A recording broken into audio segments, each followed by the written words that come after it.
Welcome back to Murder with Friends. In this final part, I'm sitting down with Alonso and Dave, and we're going to be talking about the horror movies that were inspired by Ed Gein. And before we get into the horror movies that we know and love, let's talk a little bit about where were horror movies at prior to Ed Gein, because I think the contrast is really interesting for me. Looking back at sort of Frankenstein and Bela Lugosi and Dracula, and you have these very fantastical horror villains, and then Ed Gein and Psycho from Hitchcock, it seems like that was sort of a line in the sand of these hyper-realistic, the boogeyman could be the guy you know. Yeah, I mean, you know, there were obviously murderers, and you had movies that were sort of inspired by Jack the Ripper in one way or another. You had even previous Hitchcock films along the lines of, say, Strangers on a Train, you know, where there were kind of cold-blooded, calculated killers, but they didn't have the what you talked about before, the kind of the compassion factor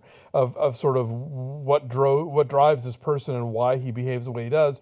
And there's also a sort of quotidian nature of this killer as being the guy who lives in the small town. He's not like some big city bored sophisticate or some, you know, deranged whatever. He's this seemingly normal person who is hiding these really, you know, despicable secrets. And, you know, also I think in Psycho, when you have the mother's body at the end, that idea of the kind of taxidermied corpse, I think was very new for movies.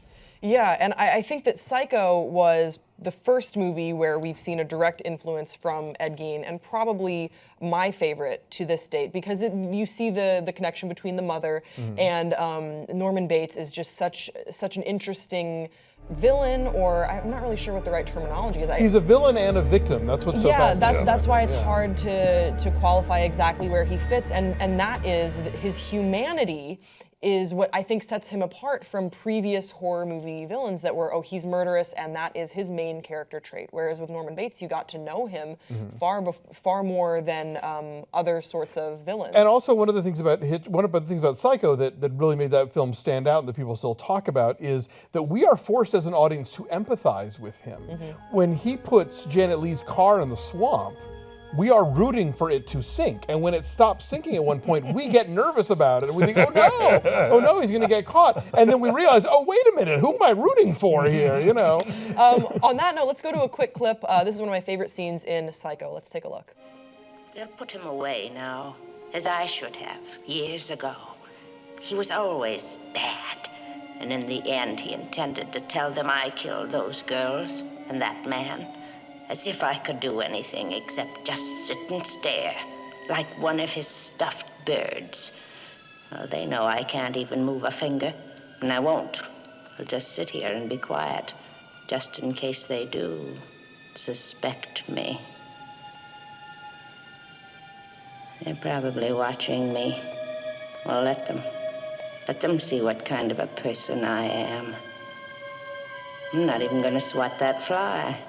I hope they are watching. They'll see. They'll see, and they'll know, and they'll say, why, she wouldn't even harm a fly. Oh, this gives me chills. It's such a good scene. Yeah. So how was Psycho received? Was it initially known how closely tied to Ed Gein's story the movie was? You know, it came up. It was based on a novel by Robert Bloch. Oh, I didn't know that. Yeah, Joseph Stefano adapted the screenplay. But yeah, the Robert Bloch novel called Psycho, which was very clearly patterned on the Ed Gein case. Okay. So I think to the extent that people knew the book, they knew the roots of it. Although obviously the movie became hugely popular, so it's quite possible that a large swath of the audience had no idea that it was based on an actual incident. I had no idea. I thought that Hitchcock just took an interest into Gein's story, and because it was so highly publicized, it was national news, and about the weird sort of freak show element to Ed Gein, I thought that was initially what inspired the story. It was a book first. Oh, the things you learn. I know, the more you know. Thank you. And so then from Psycho, which was a little bit more of a psychological treatment of the Ed Gein case, we jump to the Texas Chainsaw Massacre. Right. Yes. And this is where Ed Gein's story really takes a turn for me, I think, in public perception, because then we see Leatherface, Right. and this becomes one of the major movie villains, monsters, and he, I think, really starts the mask-wearing genre. Like, I don't think that we would have Nightmare on Elm Street if we didn't have the Texas Chainsaw Massacre. I think that with House of Wax also, which I know Halloween. House of Wax was, An old movie. I mean yeah. the remake. Right. You know, the remake. Let's Remember be the clear. Paris Hilton The one with classic? Paris Hilton. Yeah. So how was the Texas Chainsaw Massacre received? What did people think about that interpretation of the Ed Gein story? That was one of the most horrifying films of the 1970s, and continues to be. Like, if you have never seen Texas Chainsaw Massacre, and you go in kind of cold and don't know much about it today, it'll scare the hell out of you. It's a 40-something-year-old movie, but it has not lost its power. Yeah. I'm a big chicken, and I didn't see it until I was in my 30s. It was great watching him finally watch it watched for the first time. It's really scary, but it's Watching also him jump and yell. it is also very darkly funny. That's the weird thing Yes. about it. It's almost a farce in a lot of ways. But you're right, it does kind of do the whole thing with the mass killer to the extent that when a near victim removes the mask at one point, like Leatherface has to stop and put it back on before he can continue, Yeah. killing.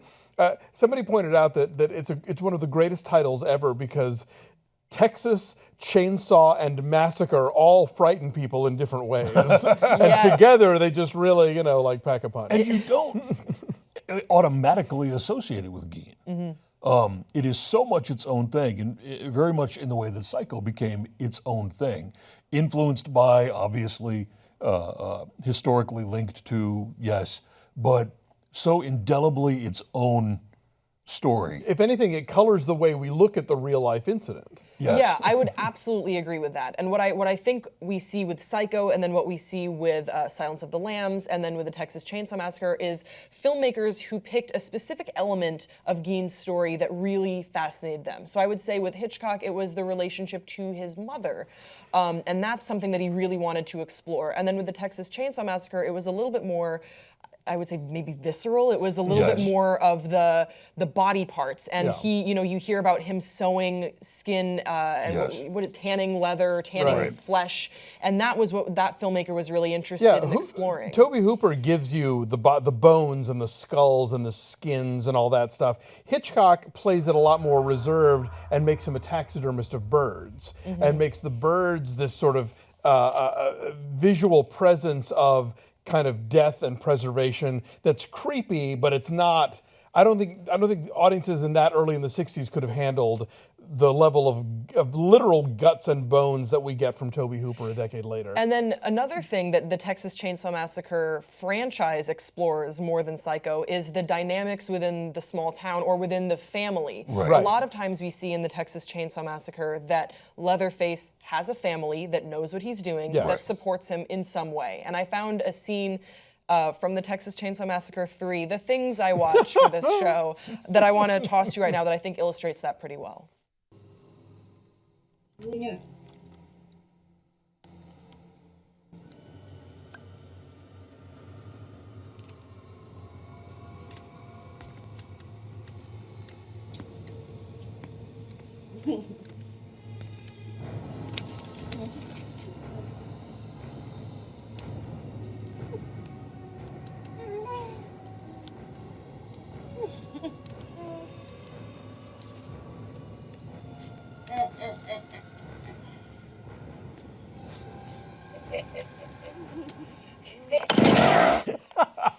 Okay. Yeah, there I'd you seen go. 1 and 2 and the Renee Zellweger one and the You skipped 3? but I skipped 3 somehow. Yes. Too bad. They loss. become comic Yeah. after the first one, whether they're meant to be or not. Because the minute you have him sitting down at a dining room table with his family, you're in a sitcom. But they, the Leatherface family. But they do that in the first one too. I know, but they. But the family's much more creepy. And Yeah. Yeah. And so it loses its power. You become a fan of him. You become one of his followers, if you will. It's like how Freddy Krueger became jokier and more of a like an icon. You root for him instead of in the first film. You're rooting for Final Girl. Yes. Get in that truck and get the hell away. After that, you're rooting for Leatherface. After Friday the 13th, you're rooting for Jason. You're rooting for Michael Myers. You're rooting for Freddy. They become the heroes. Right. And so, in real life, again, as far away from Ed Gein as we can get, you're not rooting for Ed Gein to keep killing. In horror films, though, once they go past that first film where you're scared and it's the shock of the new, then you become, they're just a rock star after that point. And speaking of Halloween, I just wanted to throw out real quick, it's not directly influenced by Ed Gein, but the fictional town is Haddonfield. And I can't help thinking that Pleasantfield somehow maybe inspired John Carpenter on that. Plainfield? Plainfield, sorry, Right. yes. Just a thought. I have no backup for this. Well, but, and also with John Carpenter and the mental institution exploration, like, he's out, he's escaped. Yes. Yeah. And then let's talk about Silence of the Lambs. Right. Because this was one that I didn't know was connected to Ed Gein for, I guess, a little longer than I knew Texas Chainsaw Massacre and I knew Psycho. So in what ways, in what connections, how do you think they were exploring Ed Gein in Silence of the Lambs? Well, I think with the Buffalo Bill character, they are asking the question, what is Ed Gein doing with all those ladies' skins? And why was he sewing them together and tailoring a suit? What were his intentions? And, He did make a corset. yes. Yeah. And so who was meant to wear that? Right. And that's where you go with Buffalo Bill.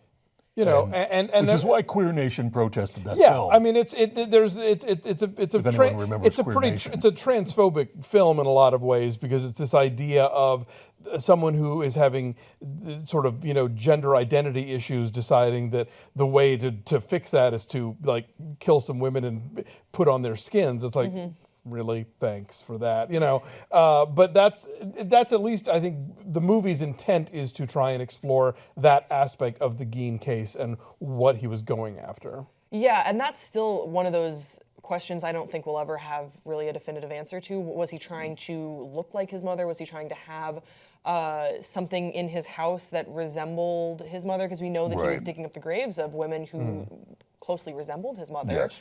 Was he trying to become his mother? And if he was, is that him having a gender identity crisis? I don't know. Or could he have simply been trying to do what Norman Bates did in the film, is sort taxidermy of her. rebuild her somehow? Right. We don't know. Yeah, and we've talked about some of our favorite movies that were inspired by Ed Gein, but there are a whole lot of shitty movies that also pulled from him as well.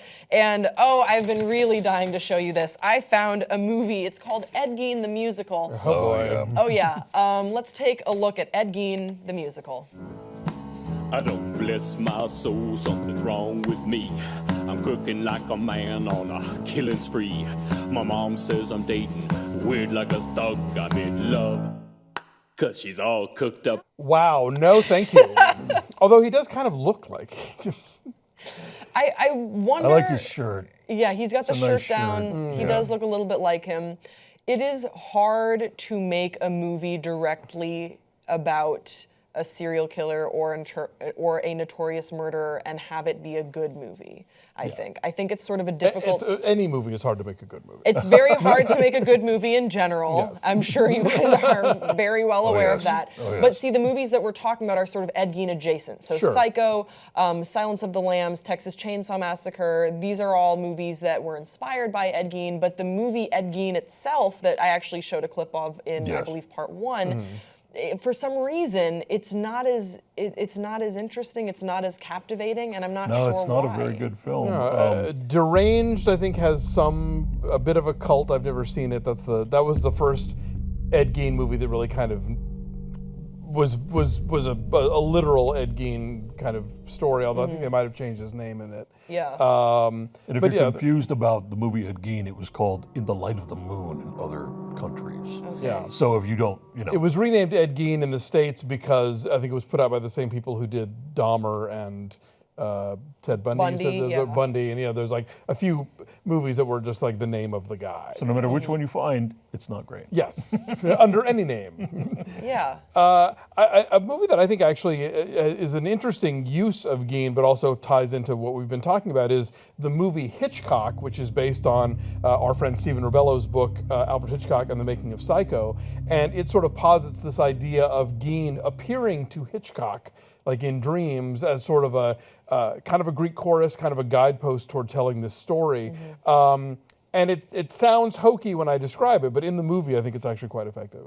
Yeah, I think that Ed Gein, again, such a simple guy. It's hard to watch a whole movie of just him because he's not very expressive. And that's what I felt when I was watching the movie Ed Gein, was that he's so shy. He isn't this big personality. So to try and give him a whole movie, it's oddly not that interesting, but I can imagine that he would be interesting as sort of small doses, in very small doses. And that's sort of why I loved the American Horror Story episode where they had all the serial killers come in. I think that's if we're going to be talking about fictional representations of serial killers or murderers, that sort of works for me a little bit better, seeing them in small doses interact with each other than just having one person's glorified story. It makes me feel weird. I was reading about a bunch of the Gein movies to prepare for this, and I forget now which one, but there's one where there's an entire sort of fictional third act involved where he's kidnapped some woman and the cops are trying to find him, and it's literally this attempt to, like, we have to throw in some sort of ticking clock suspense, because if we just tell the story, nothing happens. Like, they're already dead. Like, there's the story is like, we find the woman, she's already murdered, and we discover this house full of horrifying shit. The end. What would be funny is if they shot the Ed Gein story in sort of like a very action-esque 24 type way, and then it's like, we're at this house, like, did you do it? And he's like, yup. And that's it. But they have like the music and like all the adrenaline pumping, and they're like, okay, well. Well, there you go. Final thoughts on Ed Gein and his impact on movies or his impact on fiction or literature? No, go ahead. He's influenced a lot of metal and punk bands. There's a Slayer song called Dead Skin Mask. And that's about him. There are other metal bands that have written songs like about him. There was a hardcore punk rock band in the 80s from New York called Ed Gein's Car. They weren't, their lyrics were not about shock or murder or anything. A lot of gore-themed bands out there. But they weren't. They were just goofy and funny. Like, they had an album called You Light Up My Liver. I owned it, and that's how I remember this. But his influence, more than just horror films, it goes out into, I'm holding this nice little teacup while I tell you these things. It's very Mrs. Bates. Yeah. The world of, hard rock bands, there's so much overlap with the worlds of horror and serial killers. Just go to the Museum of Death in Los Angeles, and you'll see all of this and all the connections that are made. Have you ever been there? I haven't been yet. Oh, dude, you got to go. I know. It's I need crazy to go. in there. Yeah. I know. What about you? I kind of put Gein in the category of sort of literally, if he didn't exist, we'd have to make him up. And I think that his crimes were so horrific and at the time so unheard of and unthinkable that it did sort of open the door for generations of filmmakers to be like, oh, that's a thing. You can do that. Somebody would do that. We could show that. And I think kind of opened the door for a lot of some good, a lot of awful, sort of but horrifying films about just the depths to which people can go in their treatment of one another in a way that no one would have perhaps thought of otherwise. Yeah. All right, guys, that was the story of Ed Gein. Please let us know in the comments section below what element of Ed Gein's story stuck out to you. What's your favorite horror movie inspired by Ed Gein? Don't forget to subscribe to this channel, and we'll see you next time on Murder with Friends.